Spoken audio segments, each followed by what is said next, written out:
Yeah, it's going to be awesome. And we have a lot of people in the waiting room. I'm inclined to just let them in, or do we want to have any last words or any questions before I let the masses in? Hey, Cole. Good morning, everybody. I'm still working on my background, but we can do this in real time. It's cool. Yours, I can see your background. Oh, should I put a background on? But I like yours, Elisabeth. So I'm like putting mine together like yours. It's like, you know, two pieces. Oh, it's one of the files in there. It's the opening opening file in that email. Yeah. I want like I'm getting it. Just a sec. I got this. No, yeah, you're all good. I just before we start, I just want to say thank you all so much for being here and for being part of this. We're so excited and can't wait to dive into everything and celebrate with all of you. So I'm really excited for this opening and then all the conversations to come as well. So thanks so much. And with that, I think I'm gonna, oh yeah, of course. Thanks honestly for all your patience. I know that I've been sending flurries of emails, so. Great, okay, I'm gonna start letting people in just so that we can get rolling. I know some of you have some time constraints. Does that sound good? Thumbs up? Yes. Great, okay. Here we go.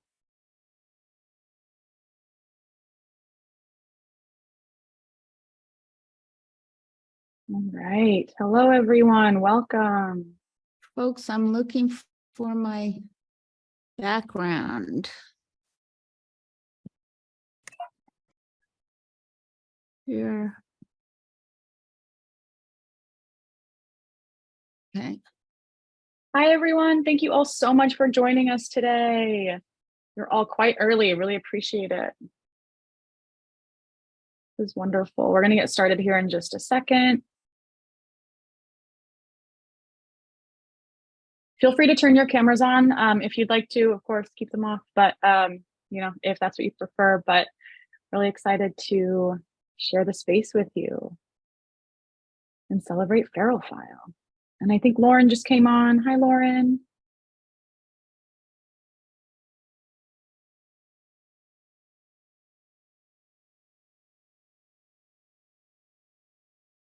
Okay. And if you do want to go ahead and tweet or retweet the link, go for it. We just posted something. I can post tweet in the chat for people to share.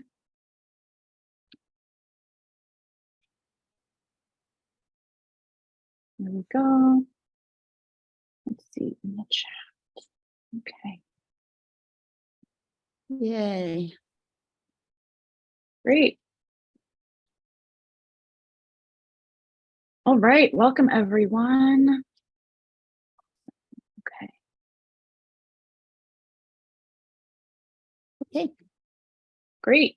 So people are still filing in. I will continue to let folks in. I guess we should probably get started. I know that we have quite a lot to cover, and this honestly, all of the guests here today, we could spend hours talking with each of you individually and so collectively. I'm not sure how we're going to fit all this into an hour, but we're going to try. So I'll just go ahead and get started then, if that's all right. So hello and welcome, and thank you all for coming to the opening of the Feral File Retrospective. My name is Elisabeth Sweet, and I'm the communications lead at Feral File, and it's really my honor to be here with you all today. So as you know, we're here to celebrate 2 years of Feral File with Casey Reas, our co-founder. Casey is a brilliant artist, professor, and also the co-founder of Processing, the Processing Foundation. He's also quite possibly the most humble human being I've ever met. And we're so glad that he's with us here today from sunny California. So hi, Casey, how are you? Hi, thanks, Elisabeth. Amazing. This is such an extraordinary group of people joining all around. Thank you so much for being here with us today to celebrate together. So I'll start by giving a bit of an overview of the retrospective and what we have planned for the next 2 weeks. So the retrospective is a 2-week celebration of the artwork, artists, and curators who have been part of Feral File over the last 2 years. So from now until January 12th, we have conversations lined up with an incredible with an incredible number of guests. We have Dmitri Cherniak, Jean Kogan, Ana Maria Caballero, Cole Root, Raphael Rosendahl, Lauren Lee McCarthy, Claudia Hart, Amelia Winger-Bearskin, Peter Burr, Shawnee Micheline Holloway, Lee Blalock, Auriea Harvey, Nancy Baker Cahill, Def Beef, John Gerard, Regina Harsanyi, Tina Rivers Ryan, and Alex Historic. So we have conversations with all of these guests and more coming up in the next 2 weeks. And I'm super excited to announce more of those conversations today and in the week and throughout the rest of the week. But first, let's get back to why we're all here today for the retrospective opening. So the retrospective, as I mentioned, is a celebration of the artists, artwork, and curators who've been part of Feral File. And in those 2 years, we've hosted 33 exhibitions featuring artists and artwork from across the digital art landscape. Now, the idea for Feral File began with an experiment, a project that came to be known as A2P, or Artist to Peer. Now, A2P was curated by Casey Reas, Addie Wagenknecht, Rick Silva, and exonemo. 2 iterations of A2P brought 144 artists together to create and swap their art. Now, we didn't have language for NFTs at the time, but they were swapping NFTs. So from this experiment, Feral File grew. And I'm so excited to dig deeper into the origin and outcomes of Feral File. But first, I'd like to introduce all of our guests that we have here with us. And just bear with me, I'll pass the mic soon, but I just want to introduce everyone because we really have an amazing cast with us here today. So as I mentioned in the beginning, before we were interrupted, and it looks like we are still being interrupted, and I really do apologize for that. I'm going to make Casey Alt a co-host so that he can maybe help me manage. Casey, you should have hosting privileges if that works for you. Thank you. Yeah, let me see what I can do. Okay, thanks. Thank you. So we have Casey Reas. Casey Reas is the co-founder of Feral File. He's an artist and professor at UCLA, and he also co-founded Processing, the Processing Foundation. And we wouldn't be here today, any of us, without Casey and all of his visionary support and drive of Feral File. We're also pleased to welcome Addie Wagenknecht. Addie is an anti-disciplinary experimental artist who works in the fields of emerging media, open source pop culture, and hacktivism. Addie's work blends conceptual art with forms of hacking and gestural abstraction. Previous exhibitions include the Pompidou, the Istanbul Modern, Whitechapel Gallery, and the New Museum, New York, among others. Addie co-curated A2P in 2019, along with Casey Reas, Rick Silva, and exonemo. Next, we have Auriea Harvey, the 48th. Auriea Harvey is a digital artist and sculptor living and working in Rome. Her practice encompasses virtual and physical sculpture, drawings, simulations, and more. She currently has a piece on view at the Whitney and at Epoch Gallery in the Catalyst show. And if you haven't seen Catalyst yet, I highly recommend you pop over to the virtual exhibition because it's really fantastic and Auria's piece is spellbinding. Auriea was part of A2P with her piece Sketch for a Cyclops. She was also part of the second Feral File exhibition, The Bardo, Unpacking the Real, curated by Julie Walsh.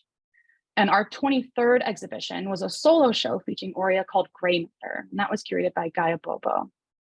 Next, we're so glad to be joined by Lee Blalock. Lee is a Chicago-based artist and educator presenting alternative and hyphenated states of being through technology-mediated processes.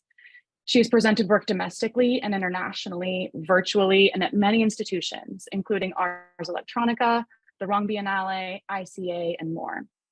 Lee was part of A2P, for which she shared the piece Announcement 2019. We can't wait to hear more about her experience with A2P, Lee. Next, we have Lauren Lee McCarthy. Lauren Lee McCarthy is an artist examining social relationships in the midst of surveillance, automation, and algorithmic living. Her work, Someone, was awarded Ars Electronica Golden Nika and Japan Media Arts Social Impact Award. And her work, Lauren, was awarded the IDFA Doc Lab Award for Immersive Nonfiction. Lauren is also the creator of P5JS, an open source art and education platform that I imagine we're all quite familiar with. Lauren was part of A2P in 2019, and her work, What Do You Want Me to Say, was part of Instructions Follow, curated by Pau Wilder, as the 5th exhibition on Feral File. What Do You Want Me to Say is part of Feral File 1.0, the exhibition featuring one artwork from each of the 33 exhibitions hosted by Feral File in the first 2 years. And this exhibition was curated by Casey Reas. Next, we have with us Dmitri Cherniak. Dmitri is a generative NFT artist who dove into crypto back in 2014. Since then, he's gone on to create Ringers, among other projects. And Ringers is the iconic generative art collection released on Art Blocks, which generated an instant classic like Ringers 879, the goose. I'm sure we all have heard of that lately. Congratulations, Dmitri. Dmitri's piece, Transparent Grit, was part of Social Codes, the very first exhibition on Ferrophile curated by Casey Reas in 2021. Transparent Grit is part of Ferrophile 1.0, which again is the exhibition featuring one artwork from each of the 33 exhibitions hosted by Ferrophile in the first 2 years. Next, we have with us Claudia Hart. Claudia Hart is joining us from Berlin today. She's an OG transmedia artist. And since the late 90s, Claudia has been working with 3D animation and was an early adopter of virtual imaging and other forms of VR and AR. Claudia is a professor at the School of Art Institute in Chicago, and her works have been exhibited in the Whitney, the MoMA, and the Met, among other major art institutions in the States. Claudia's piece, Kiki.Object, was part of the second Ferrophile exhibition, The Bardo, Unpacking the Real, curated by Julie Walsh, and Claudia was also in the 26th exhibition, I Know, on the Aesthetic of Truth, curated by Giorgio Vitali. Kiki.Object is part of Ferrophile 1.0, this exhibition in the retrospective. Next, we have Nancy Baker Cahill. Nancy Baker Cahill is an award-winning interdisciplinary artist whose hybrid practice focuses on systemic power, consciousness, and the human body. She is the founder and artistic director of Fourth Wall, a free AR public art platform exploring site interventions, resistance, and inclusive creative expression. She is a 2022 LACMA Art and Tech Grant recipient and was the January 2023 Gazelio resident artist at Gazelli Art House in London. Nancy's work has been featured in 2 Ferrophile exhibitions, The Bardo, Unpacking the Real, curated by Julie Walsh, and Feralverse, the 30th exhibition on Ferrophile, and the first exhibition of poetry, curated by the Verseverse. Her collaboration for Feralverse with Anna Maria Caballero, called The Body Prepares, is part of Ferrophile 1.0, curated by Casey Reas. And last but certainly not least, we have Cole Root. Cole Root is the director of the Lee Mullican estate. Lee Mullican is an iconic American painter, digital artist, and Army veteran, born in 1919 and died in 1998. Lee explored the digital canvas with the technology available to him in the 80s. He saved his work on floppy disks. And last year, Ferrophile exhibited these works in leemullican.pcx, the 29th exhibition on Ferrophile, curated by Annika Meyer. Cole is the director of the estate, as I mentioned, and we are so thrilled to have him with us here today. So I just really want to pause and thank Addie, Aurea, Lee, Lauren, Dmitri, Claudia, Nancy, and Cole. Thank you all so much for being here today and celebrating with us. Thank you. I don't know if we can give little rounds of applause, if reactions are still allowed with all of the permissions that might have been revoked due to people misbehaving in the chat. So thank you all. Great. So I would love to please pass it to Casey. So I know that you'd like to explore the website, and hopefully we have mitigated the external threats. And I would love if you could tell us a little bit more about the impetus for the retrospective, what we're doing here, and why we engaged in a total takeover of the Ferrophile website. And I will let you share your screen, I think. Here, maybe I should share my screen. Or Casey, Alt, do you mind sharing your screen? I think that is the only solution at this point because I've given over my hosting privileges. Perfect.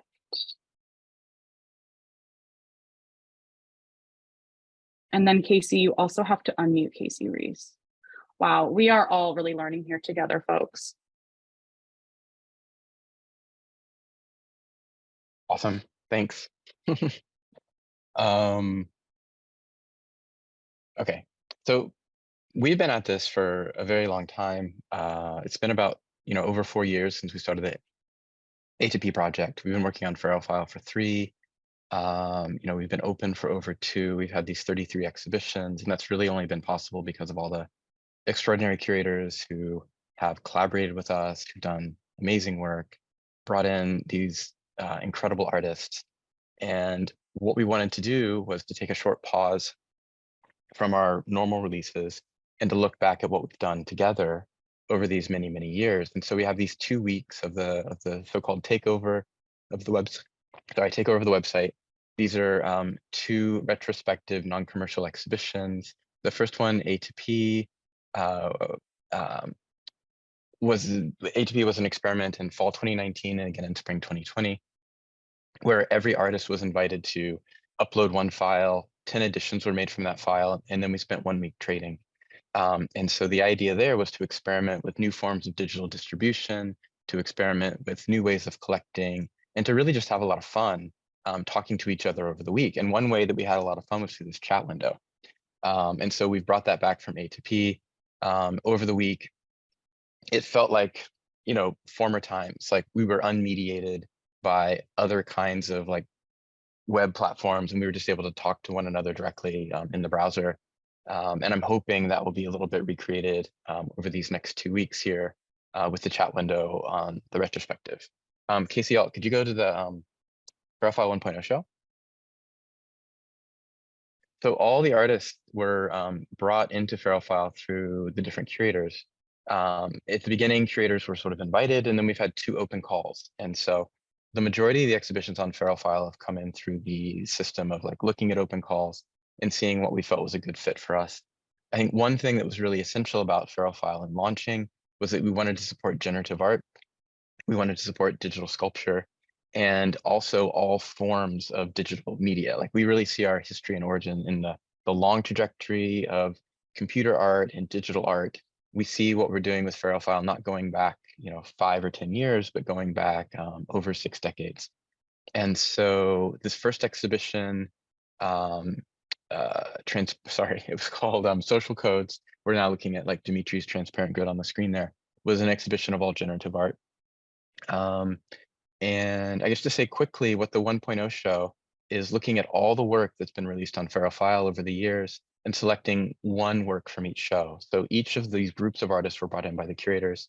And then here we have one selected from each show, largely to reflect the different kinds of work that have been on Verifile, things that range from aesthetic explorations to pushing genre to political to social, and also across all forms of media, generative art, digital sculpture, video, blacksmithing, you know, many different forms that we have here. So I think I'd like to stop there. I'm excited to hear from the artists and their experience. Addie, I wonder if you could talk a little bit about your experience co-curating A to P and sort of what we were doing there and sort of what you found interesting about that moment. So Casey, I think you need to unmute Addie. Yeah.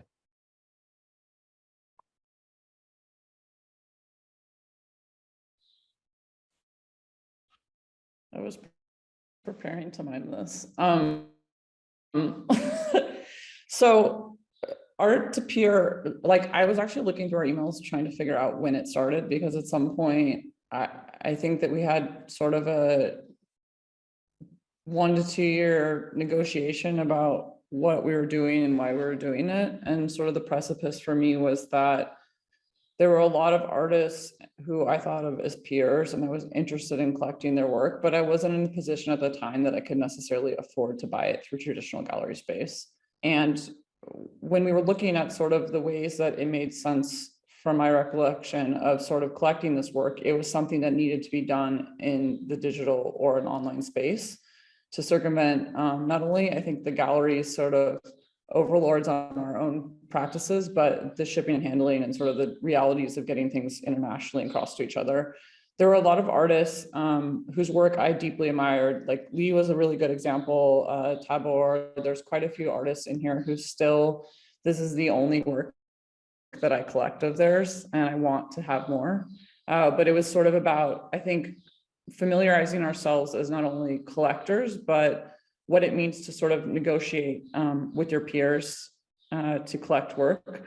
One of the things that I believe from sort of the side chats that a lot of us got really engaged in was the conversations in these chat rooms, and sort of what does it mean if like someone rejects you from their collection, or if someone doesn't allow you to collect, and there's like all this pressure about, oh, I really have this art crush on this one specific artist and I would love to have their work, but I'm like very scared and very humiliated that if I approach it and they were to reject me, like, what does that mean? And sort of at the time, there wasn't a lot of artists who really like dealt with sort of that social dynamics and social pressure, but that was something that I know that when I spoke to other artists, like we all resonated with this pressure of sort of, oh, you know, I love Lee's work, but what if I try to collect it and I'm rejected, or like if I have to ask them, and there's sort of this humility to it that I think we brought to technology in a really interesting way through sort of social dynamics and collector dynamics and ego and all these questions that a lot of artists on this call have really successfully dealt with in their own performances and their own work.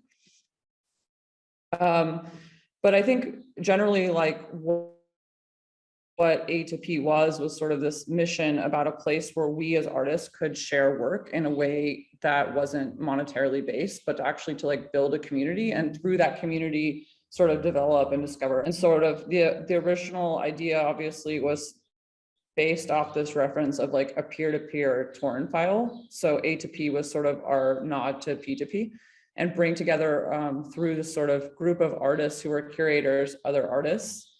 And I want to believe that, I think it was a 2-week exhibition, if that's correct me if it's wrong.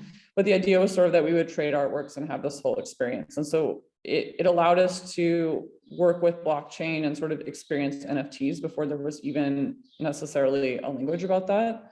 And it's been really rewarding for me personally to sort of see artists that I think, I'm going to go ahead and say like we sort of helped discover them or help push them into sort of their careers, in the sense that I think that was one of the initial sort of works that they brought online. And now I've seen them really grow into a sophisticated sort of elegant practice. So I've been really excited to see it. I've been excited for it to grow, and sort of excited to see now what the next chapter brings. Yeah, another thing about this too is there's only 19 works on this current like A to P slice, but I think Elisabeth, you said there were 144 artists. It was a huge group, and it's just an amazing group of creators and artists.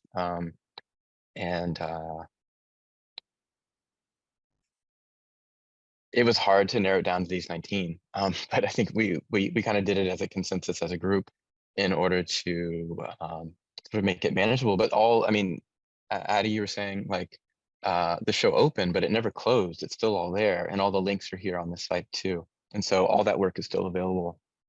It's still public. That's one thing I love about online exhibitions, that the work remains available for everybody to experience at all times with a network connection. They don't need to close. Elisabeth, should we keep it moving?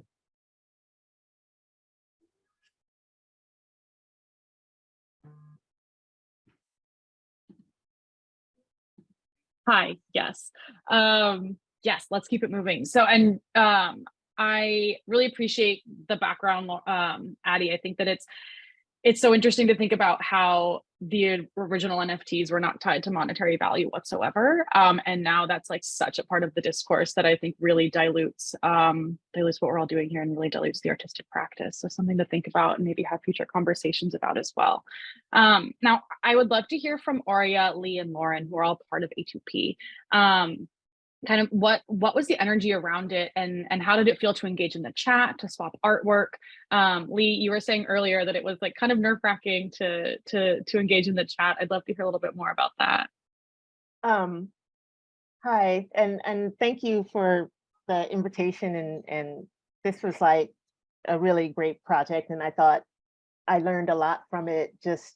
I talked about it for months afterwards, but it was because it was like this emotional roller coaster. Like, first of all, like seeing the list of artists and knowing that you studied them and you really admire their work and all of that, and then seeing the grid like you're seeing on the screen right now really democratized the list of artists. And the grid, if you've ever done like layout design, you know that your eye goes to a certain place. So even then you've got some work to do. So what they did was made all of the thumbnails shuffle every time you refresh the screen, which was also super democratizing.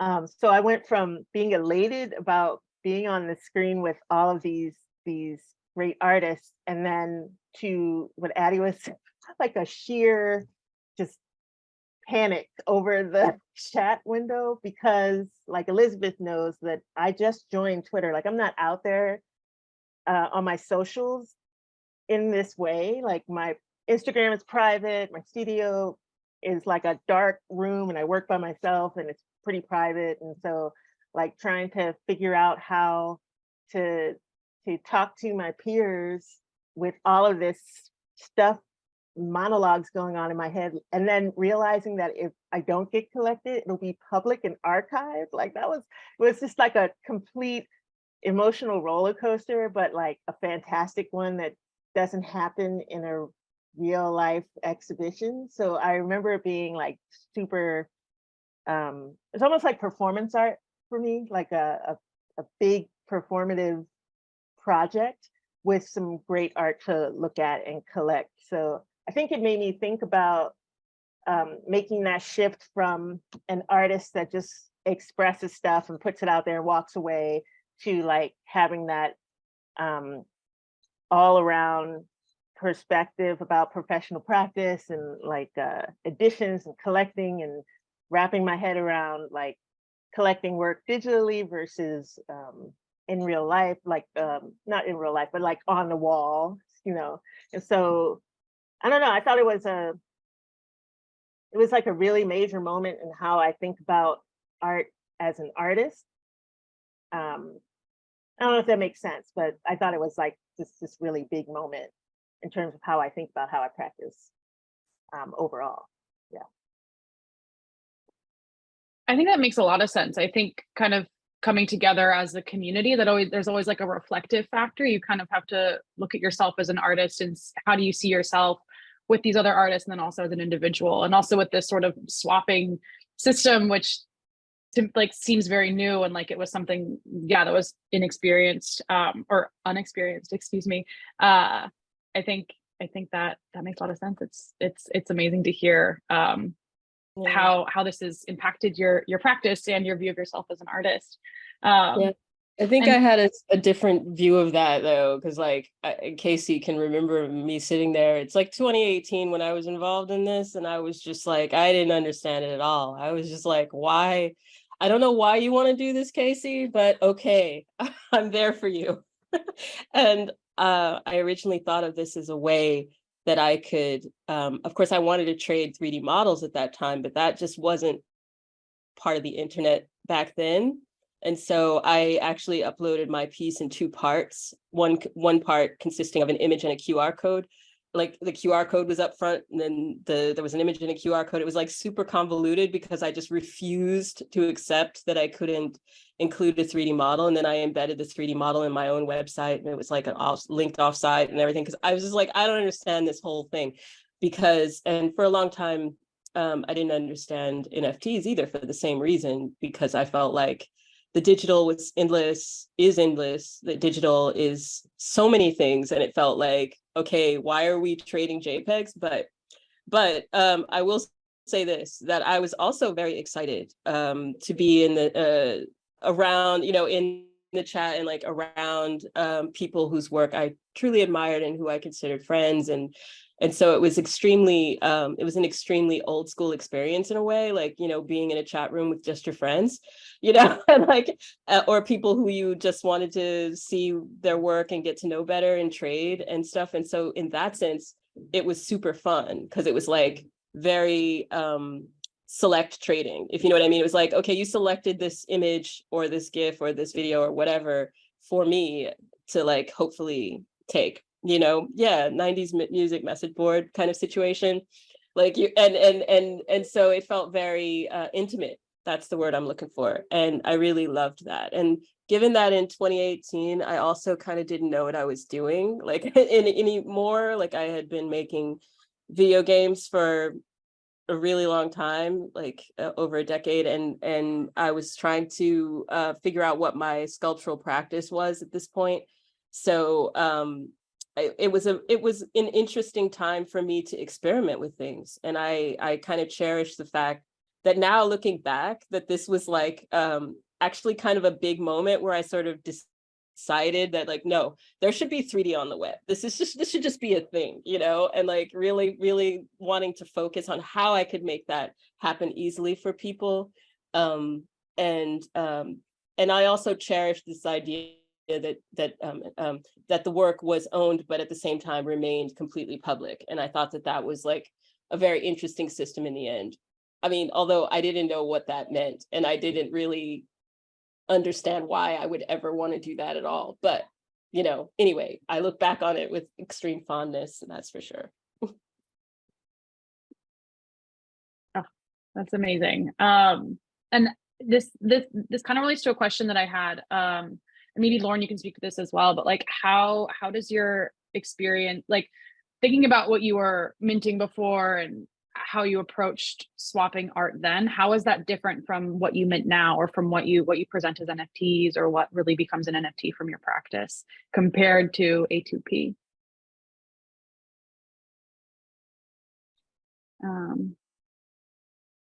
I can't unmute my video, but I can speak. Yeah, I was totally confused when ATP started. I think for me, it kicked off a lot of questions around what it means to own something, or to steward something, to exchange something. What do we value? Why do we need to own it? What is that responsibility? And then with ideas of the blockchain, like what is the timescale that we're talking about? How long does this stick around? I'm very used to making things on the internet and changing them constantly, even as they're out there. So the idea of kind of putting something there and having it frozen in one state was very unsettling. But yeah, and I think so those questions have like continued to be on my mind as I participate in Profile and release other works online. But I think for me, like the A2P was really exciting, as others have said, as kind of like this social experiment. And I remember at the time I was talking to my partner at the time, who was also participating in that round of A2P, and he was saying like, let's go do something. I was like, what? We can't go outside the house. We have to stay here and like watch what happens on the screen.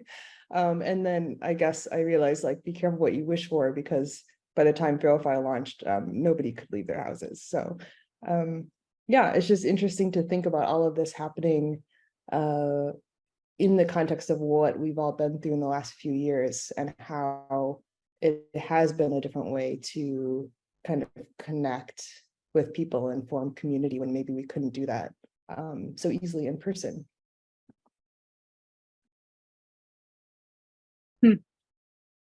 That's amazing. It's funny to like sit around and wait. I feel like now everyone's like so in motion and like never pausing to stop. I like that sort of like sacredness of the moment of capturing the digital. Thank you so much. And I want to, does anybody know, go ahead, Casey.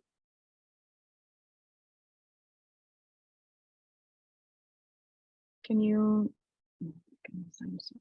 I got it. Okay. Okay. So the discussion around some excitement or maybe concern around the trading, because you had like over 70 artists, you had 10 editions, and sort of how did you be bold enough to invite somebody to trade? That was a real social dynamic in there. And I think for some people it was a ton of fun, and for other people it created some anxiety. And so I think it's really true to say that Ferrophile is just like A2P, only instead of minting a small number, we mint a larger number than the artist involved. And so instead of needing to ask another artist if they want to trade, everybody just trades automatically. And so like if there's 10 artists in the show and there's 50 editions, the first 10 editions go to trading with the other artist. And so that's sort of the origin of Ferrophile. And then in addition to each artist trading with each other artist, we mint more so that collectors can come in. And so part of A2P was that it was completely non-financial. The only people who were collecting were artists collecting other artists' work. And so Ferrophile was really A2P with minting more and then inviting collectors to come in for the fun. So that was the transition period. And then Ferrophile also was born during the quarantine. And the idea really was to support artists, let's make opportunities for curators and artists to make new work, to show the work, to be in community with each other. And I think, the first few shows that I was really heavily involved in, Social Codes with Dmitri, and then in the Bardo with Claudia and Nancy, like those artists were coming together and talking, and it was a really nice moment to connect and meet other people. And that's been a really important part for me of all the Feral File shows too, or bringing a group of artists together and then collaborating and working together on the exhibitions with the guidance and sort of mentorship of the curator. So Elisabeth, that was my transition into talking to the Feral File 1.0 stuff, if you're ready for that. Amazing. Thank you. Yes, definitely ready. And just so that everyone knows, we have re-enabled entry to the room. So people can join. I'm going to send a tweet out that says that we have overcome those difficulties. Leah just joined us. Leah Something's here now as well. So thank you. I will still have to unmute everyone individually, but I think that is just probably the best option for now.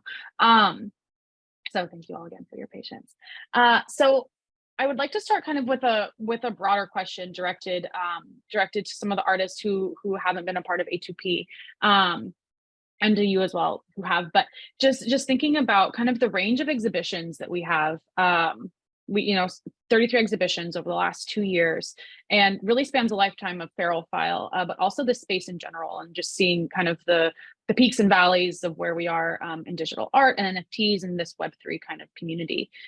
So as I said, some of you have shown in the earliest exhibitions, and then some of you are in more of the recent exhibitions, such as Feralverse, and then also Mullican.pcx. And so I'm curious, like in terms of growth, we've shown how A2P kind of evolved into Feral File, and now I'd like to see or hear from all of you how you think Feral File has evolved over the last 2 years, both maybe from starting with like your first experience to your most recent, or even if you've entered the gallery a little bit later, how you saw Feral File to begin with. So I guess I'd love to hear from Dmitri Cherniak, if you don't mind, and I can ask to unmute all of you, and then you can all just, I think, unmute yourselves and we can have a conversation. I do apologize for the kind of paternalistic nature of that, but so it goes.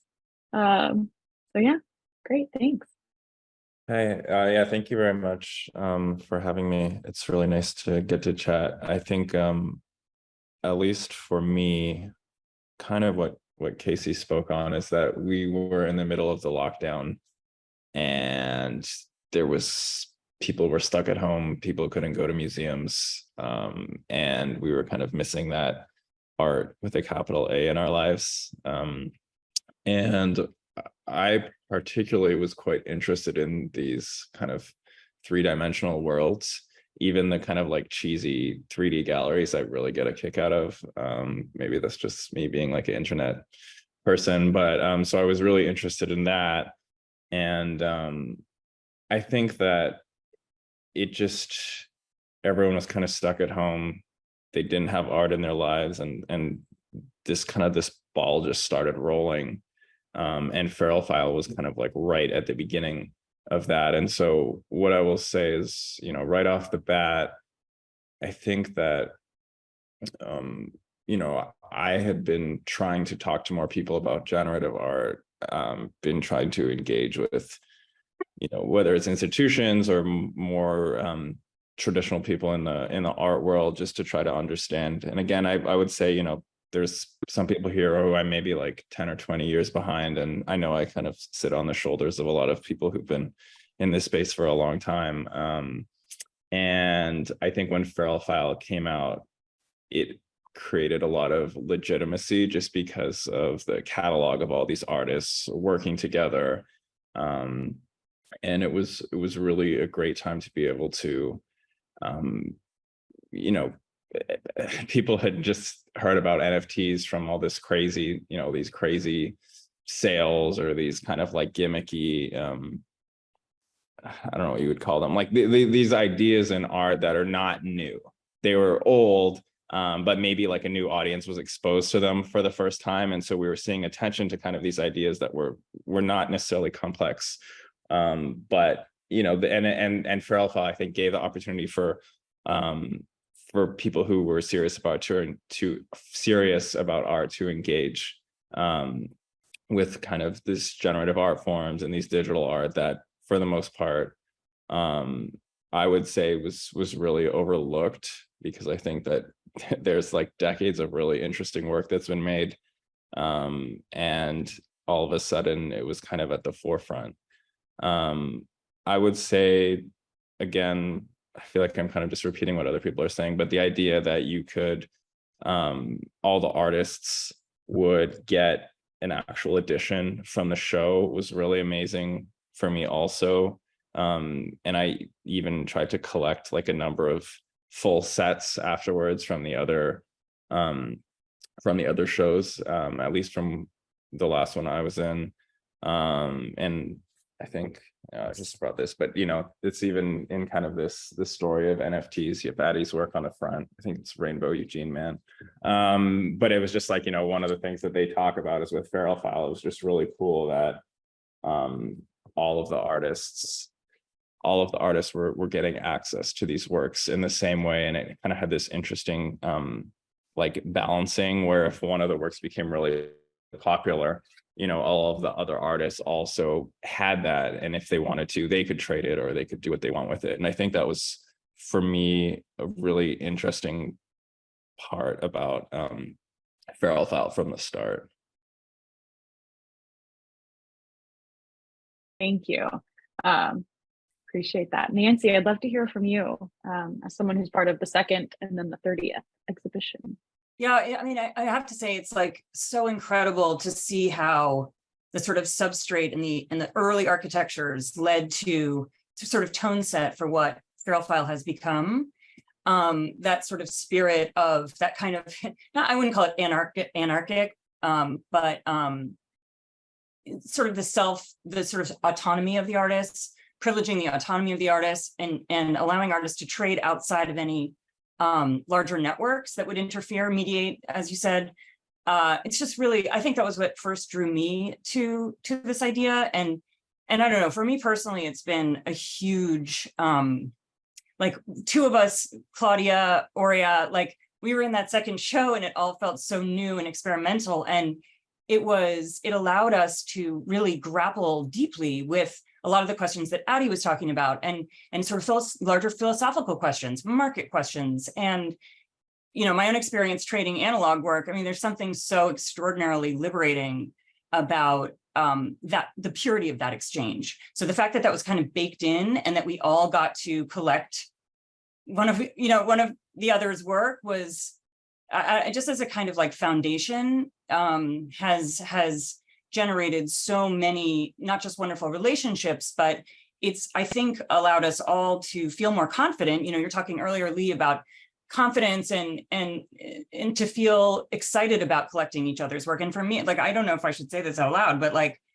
most of the work I've collected has been through Feral File, partly because of the curatorial rigor and the rigor of the artists that have been invited, which is really, really exceptional and rare, I have to say. And it's been such a wonderful, it's like, it involves trust. And when we talk about trustless, networks and whatever, I trust that when I enter a Feral File exhibition, I'm going to encounter something amazing. And one of the things that I think has been extraordinary to witness from the genesis, from the early shows to some of the more recent ones, is the breadth of vision, the breadth of experimentation, the breadth of an expansion of ideas around what's possible.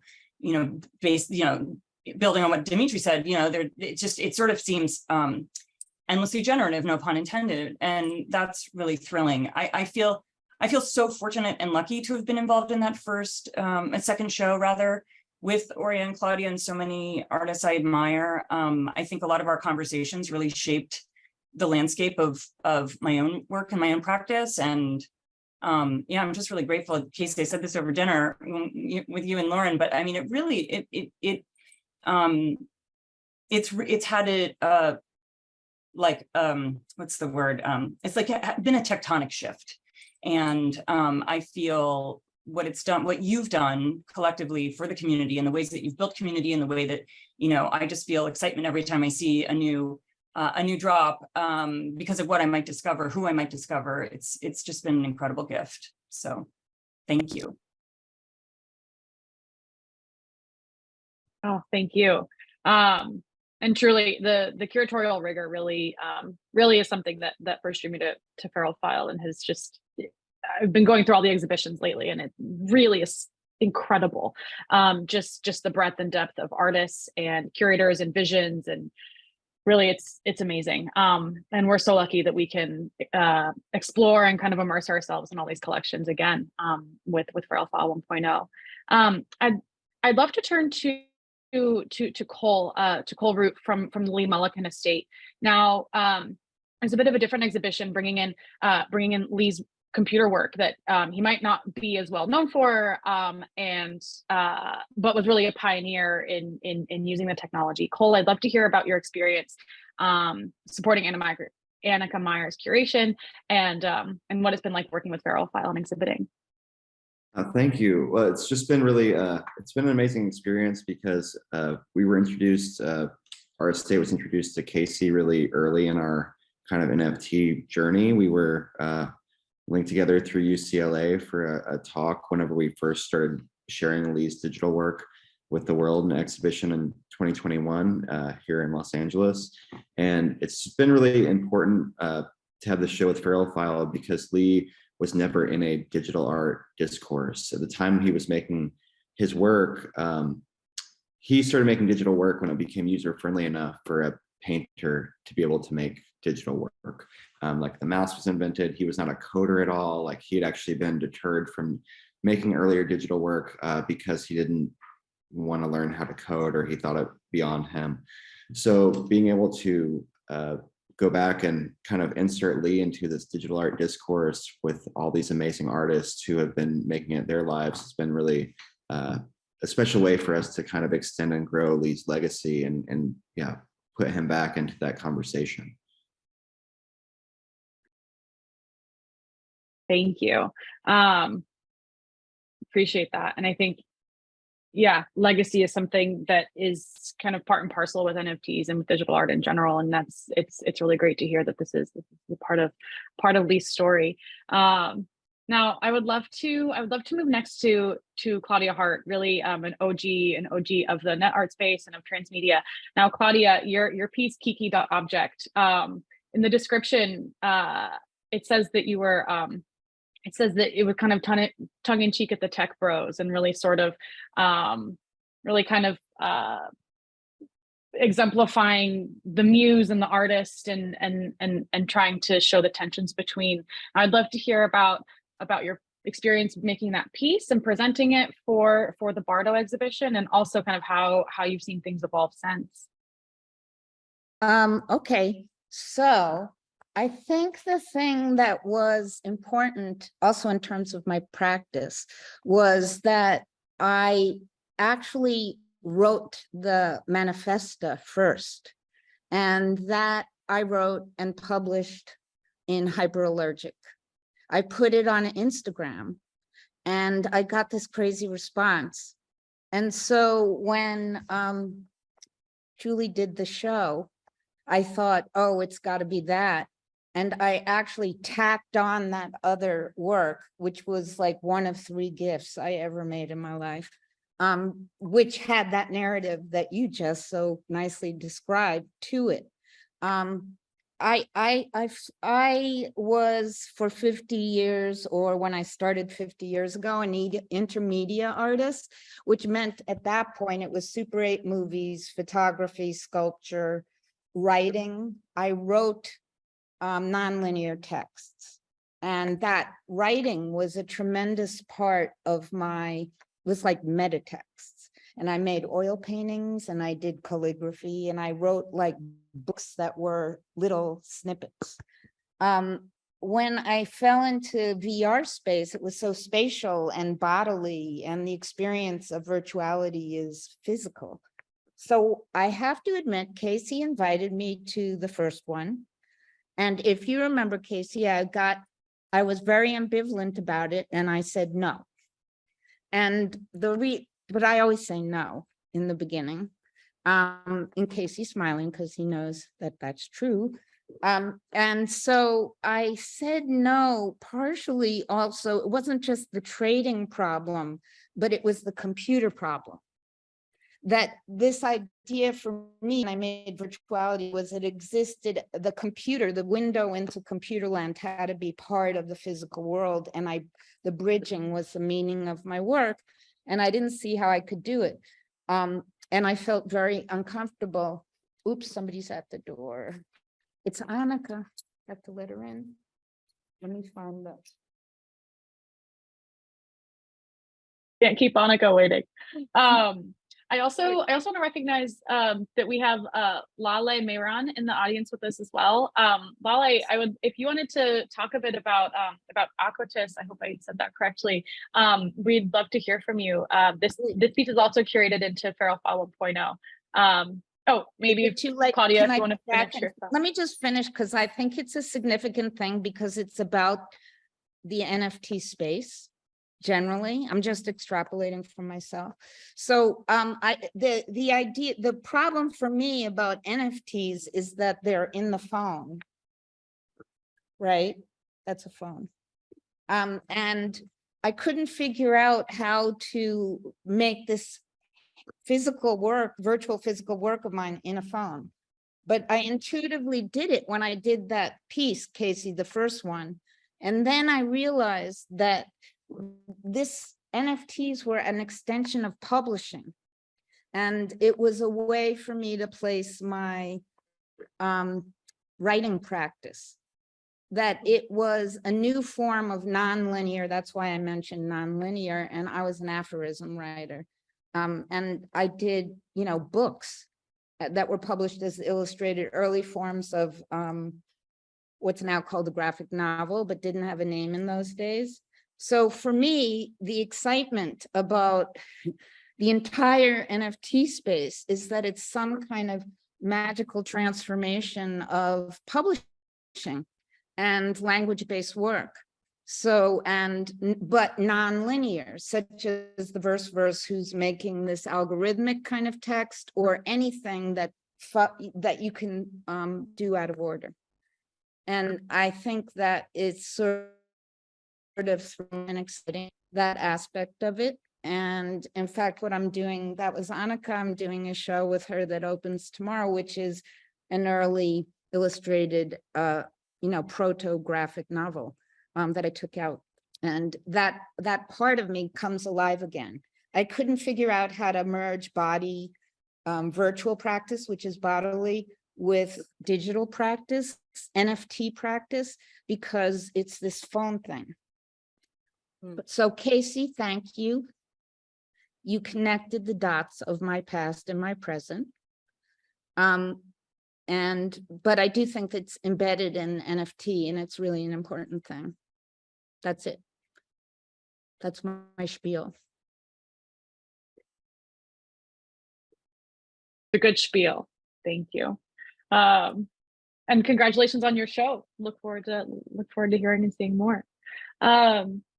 Lale, I would love to, if you wanna go ahead and say a bit about your piece and your experience. There we go. Perfect. Thank you so much. Yeah, I have to say I'm beyond honored and humbled to be in this space, in this group with these incredible and thoughtful artworks. Casey, thank you so much. And also Chris Coleman for the curation. So the works, it was my first NFT. I was really, I found it daunting, it wasn't like the first round of NFTs, and I wasn't really sure what to make. And I wanted to be sincere to the kinds of work I make and the content I want, but understanding that the space has a kind of a lot going on for good and bad. So the works really surround small creatures, small things that together collectively can be extremely powerful and even, I would say, I'm trying to be careful with my wording, violent. So they're hummingbirds, they're obviously really small, they're not a predatory bird, but at the same time, the way that I wanted them linked, I wanted them to look very kind of weaponry and capable of both defending themselves and kind of defending like what they are and who they are. So I'm using them as metaphors and symbols to talk about a lot of spaces and people who obviously don't have the opportunity to be seen and heard, but also are very much under spaces of violence. And so that's why the hummingbird, and that's why their form, and that's why their beaks out and ready to attack, as it were. And so also for me, physical objects are really important. So I was really excited to have the opportunity to, both in this kind of virtual space, be able to manipulate and move the creatures, and also to have them printed. They're, ideally, I'd love to have them out of something much heavier in materiality to counter what they are, but also wanted to make sure that the cost was such that folks were able to collect them more easily. I think the objects are really important for me as a presence. It's important to have things that exist in the real world and not just in the virtual world, and things that don't disappear quite as easily and can't be as ignored. So thank you. Thank you so much. Really appreciated that. Now, I do want to be mindful of time. It is at the hour. I do just have one final question for everyone before we wrap up. And before that, I just want to say thank you all so much for your input and for talking about your practice and your pieces and your experience, both in A2P and Feral File. It's really exciting to hear and to share with all of you, and to just be in this space. So I guess my final question is, what do you hope to see from Feral File in the next 6 months, year, 2 years, 5, 10, who knows? What are you hoping to see grow and to see happen? Yeah, I'd love to hear. Feel free. I think most people are unmuted now. In a way, I hate to say it, but I would love it if Feral File had a physical space somewhere, or the ability to do pop-ups or something, which I think would be really valuable to us as artists as well. As Lali was saying, like, a lot of us work between digital and physical, but even those of us who are working purely digitally, it could be, there's enough precedent in this space now to, I think, support something like that. And you guys would do it different, I think, and that would be great to see.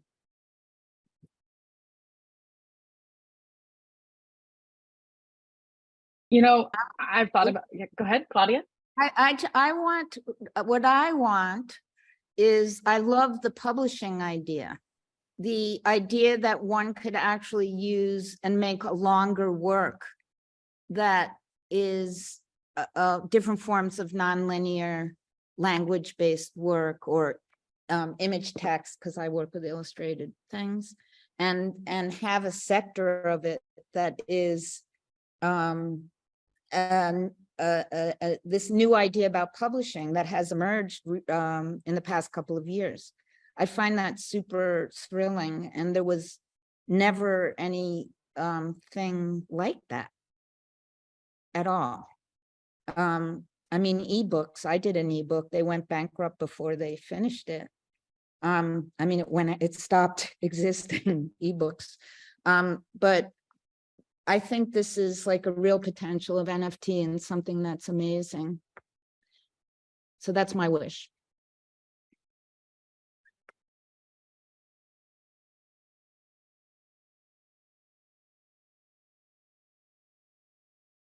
Dmitri, I see you're unmuted. Yeah, I guess on my side, I think a lot about, are we engaging with the blockchain as a medium where you're using kind of this programming, where your work kind of like conceptually benefits from having this distributed database that basically people can interact with, or is it just like an economic measure for NFT work? And so that's something, is it just an economic tool for digital work? Like, is this just a way to monetize that? Or like, is this actually some kind of is the work native to the actual programming and the blockchain? And it's something, I don't know, I think a lot about, and so I don't really know what the role of Feral File will be. I know that, you know, they've done an excellent job of being a steward for like digital artists that have done great work. And but is it, you know, is it going to allow artists to engage more, you know, with smart contracts, with programming, with, you know, these things that are more directly tied to the blockchain, or is it just kind of like a digital art gallery? I'm not sure. Like for me as an artist, that's kind of what I think about. But I don't know. I don't have. So we do have a Feral File JavaScript library now that can read information from the blockchain, and that API can grow as artists request new features. So we've developed that for Julia Kagansky's first exhibition, and I think it's evolved a few times since then.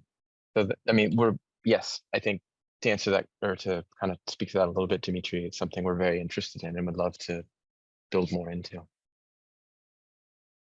I think that part of, and I want to clarify, especially for Casey, like the anxiety that was around A2P was very productive.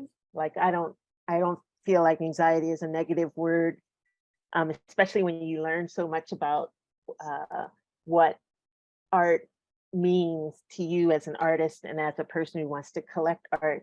So something Lauren said earlier about value, and I think there's a lot of information that came from all of these experiments, just based on how we all interacted and the things that excited us. And I almost feel like you all being the stewards of so much collective information, I would love to, I don't know, see some writing about all of our collective experiences, because I'm looking forward to like what comes next, like what this teaches us about how we value art and how we sort of negotiate what Feral File is doing in terms of like how we hang art on our walls. Like, what does it mean to have art that we own in a file format?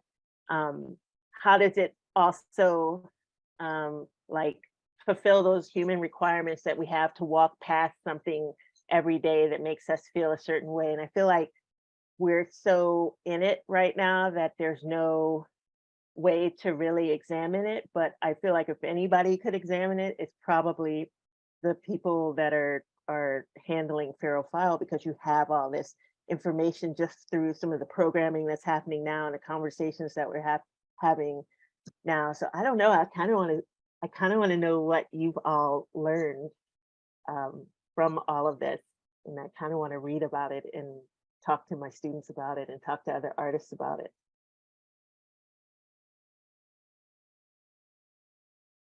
Those are phenomenal questions. And we do look forward to telling those stories and to both look back as we're moving forward. And that's really the whole point of the retrospective, is to think about where have we been and what does that mean for where are we going. And I think that there are so many stories to tell, both in each individual artist, each curation, and then all together as this collective.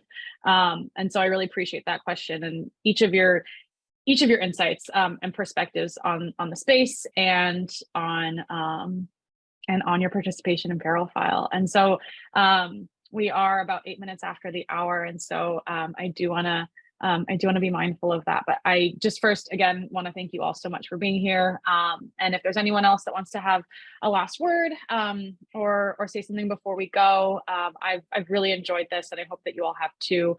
And again, I just want to thank you all for your patience in the beginning and throughout in this digital world. So thank you all. Casey, did you want to close out with anything? Just to thank everybody for being here. It was wonderful to see you, to hear from you. Elisabeth, thank you so much for hosting. It was great. I look forward to continue doing this with all of you for as long as we can. Agreed. And be on the lookout this week for more programming, more conversations. I believe each of you are involved in some really exciting stuff that we have coming up in the next 2 weeks. So keep a lookout on socials, and we will be in touch soon. Thank you all so much, and have a great rest of your day. Cheers to the Thank you. opening of the retrospective. Bye.